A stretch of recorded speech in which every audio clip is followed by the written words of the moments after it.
Hola a todos y todas, nos encontramos nuevamente para seguir el desarrollo del espacio curricular TIC y su enseñanza en DI. En esta oportunidad vamos a una apertura, digamos, a lo que tiene que ver con la clase 7 de videojuegos y educación especial, que nos va a llevar a algunos elementos teóricos para pensar el trabajo práctico número 5, que será el final de este ciclo. Bueno, lo que vamos a abordar ahora, hoy como ustedes vieron en el título de la clase, es los videojuegos en el campo de la educación. Por eso los autores que estamos estudiando, que ustedes van a encontrar los textos a continuación en el aula virtual, se hacen algunas preguntas generales que surgen de esos materiales, como por ejemplo, ¿qué es un videojuego? ¿Cuáles son sus características? ¿Qué tipo existen? Y una de las más importantes, ¿qué importancia tiene para la educación en términos generales y particularmente para la educación especial? Entonces, lo que hay aquí es una definición bastante clara de que el videojuego es un juego electrónico interactivo, donde ahí aparece la importancia de la web 2.0. Recuérdense que les habíamos comentado a lo largo del año que la web 1.0 son los recursos donde no hay interacción, televisión, diario, revistas, que la interacción es diferida o mucho más pequeña. En este caso, en la web 2.0 yo puedo interactuar con el recurso y entablo como una especie de intercambio permanentemente fluido. Entonces, tiene como lógica el trabajo en la web 2.0 y obviamente lo que se maneja en esta web 2.0 es un lenguaje multimodal, ¿no? Gráficas, audio, video y la misma interacción que decíamos recién. Pero ¿qué pasa? Acá hay algunas definiciones, digamos, de videojuego en relación a los aprendizajes, ¿no? Acá hay varios autores, digamos, en los textos que ustedes van a tener que se mencionan, digamos, no son precisamente como referentes. Es una serie o más desafíos conectados, dice el autor, donde el jugador toma un papel activo, y a lo que decimos la interactividad, dentro de ese universo simulado del dispositivo electrónico. Lo que realmente produce un aprendizaje son el reconocimiento de ciertos patrones en la secuencia de los videojuegos, digamos, ciertos movimientos, ciertas acciones que se van repitiendo y se van complejizando, entonces uno va como adaptándose y aprendiendo cómo resolverlas, ¿no? Ahora hay una interesante, esto rescaté una estadística para ver la importancia de los videojuegos, ¿no? Para incorporarlos obviamente en el aula. Acá hay una estadística del Ministerio de Educación de la Nación que marca el porcentaje de uso que te hacen las personas de las nuevas tecnologías, en las computadoras en este caso.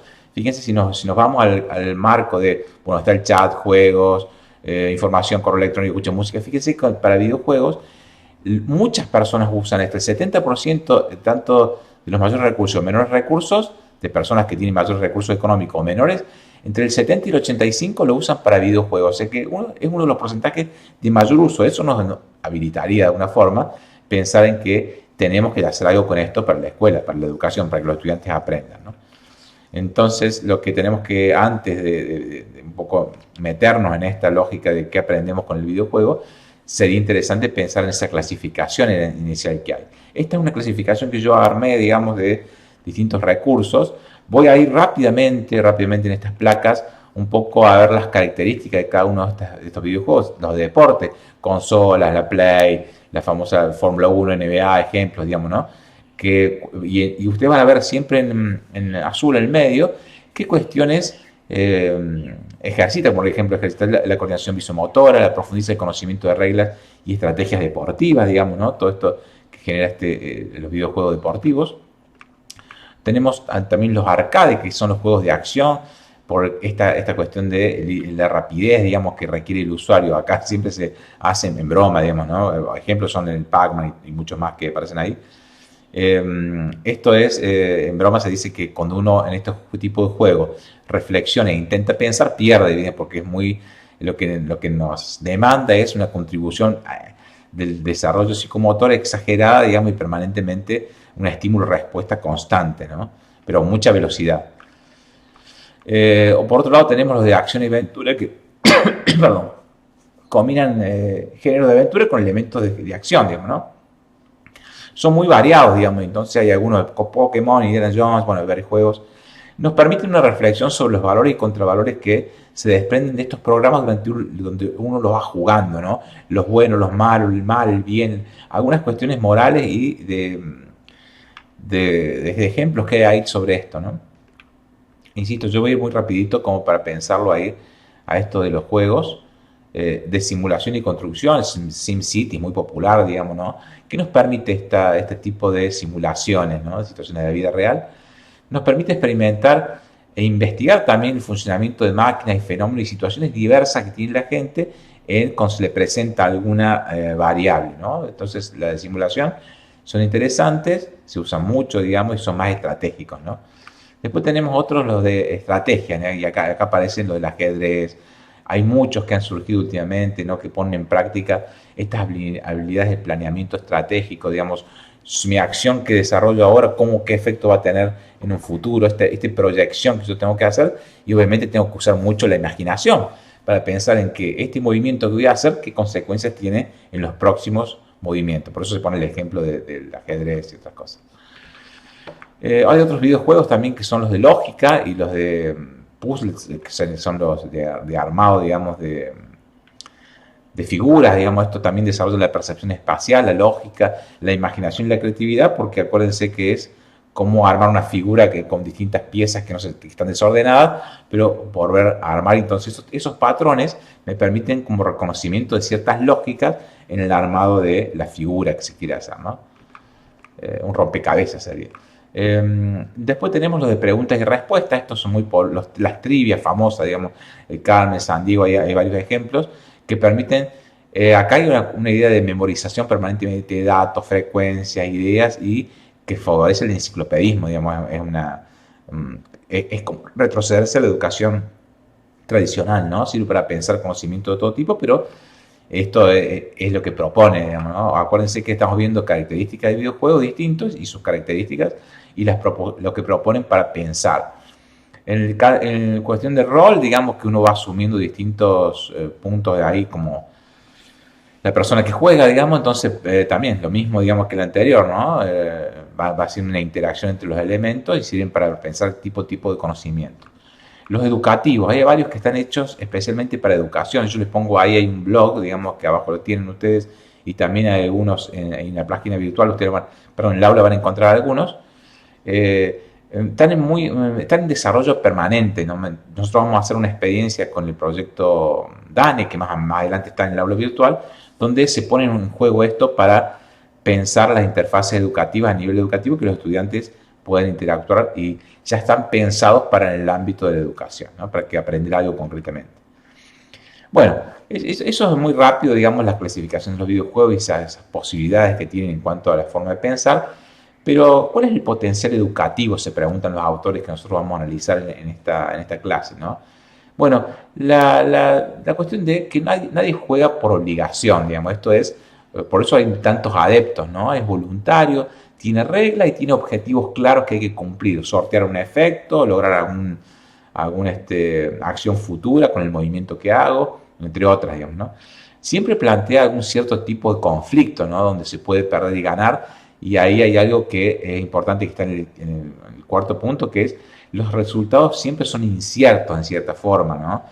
Hay una cierta previsibilidad, algo previsible con los patrones que tienen, pero también algo de incierto si yo puedo superar esos patrones que están puestos ahí.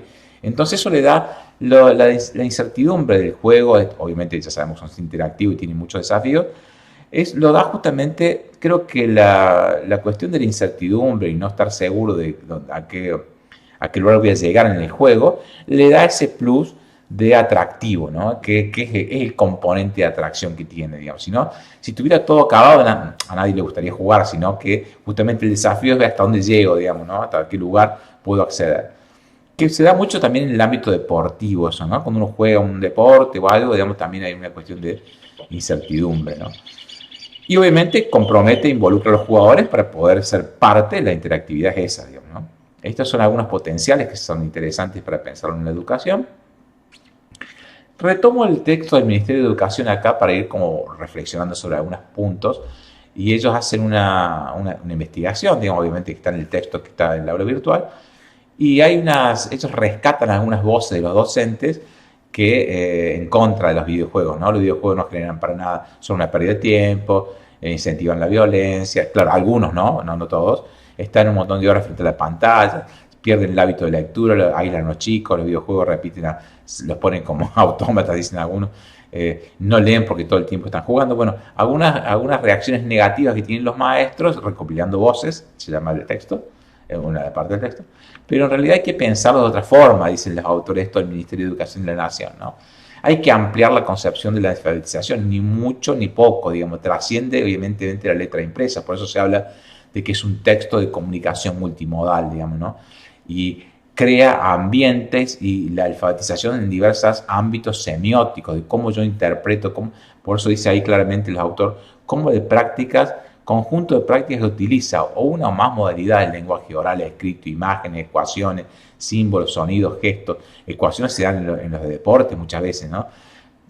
Siempre para comunicar algunos ciertos significados. Por eso es un elemento de construcción cultural, ¿no? Y esto que tiene que ver, claro, multimedial, multimodal, como dice acá en realidad.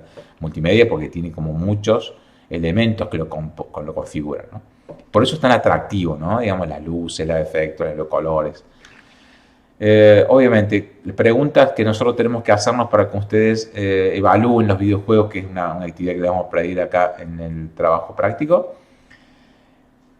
Pregunta, ¿la lógica del videojuego la que conduce a aprender y construir el conocimiento? ¿O es el docente la intervención de él utilizando el videojuego como instrumento para que le permita enseñar algo y que los estudiantes se apropien y aprendan, ¿no? Son dos preguntas interesantes para pensar los videojuegos. Ustedes van a analizar cuál esa lógica se impondría. Bueno, entonces tiene que ver obviamente con el uso de los videojuegos en el aula.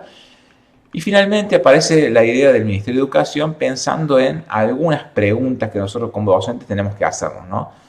Cuando utilizamos un videojuego, digamos, que es algo que ustedes van a tener que hacer en parte de la actividad. ¿Qué finalidades o objetivos perseguimos con la inclusión del videojuego o tal, el que seleccionemos?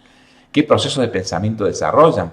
¿Y qué posibilidades pueden generar para aprender algo, conocimientos, contenidos?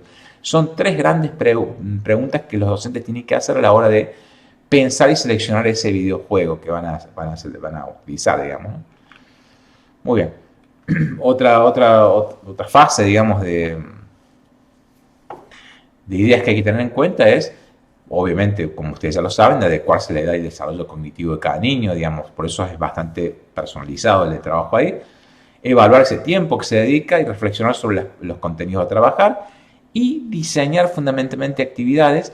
Acuérdense que lo habíamos visto en el práctico anterior, en la clase anterior, cuando abordamos el programa TPACK, que era importante primero diseñar qué quiero que los estudiantes aprendan, qué contenidos están, y ahí introducir el videojuego. Quizá me sirva algún videojuego para algún contenido que yo quiero desarrollar. Por eso es interesante que se piensen antes estas cosas, ¿no? El trabajo del docente es fundamental para poder incorporar estos recursos. Muy bien, hasta aquí la presentación a grandes rasgos, digamos, lo que dicen los textos, en las ideas centrales, los textos que ustedes tienen para trabajar sobre esta unidad.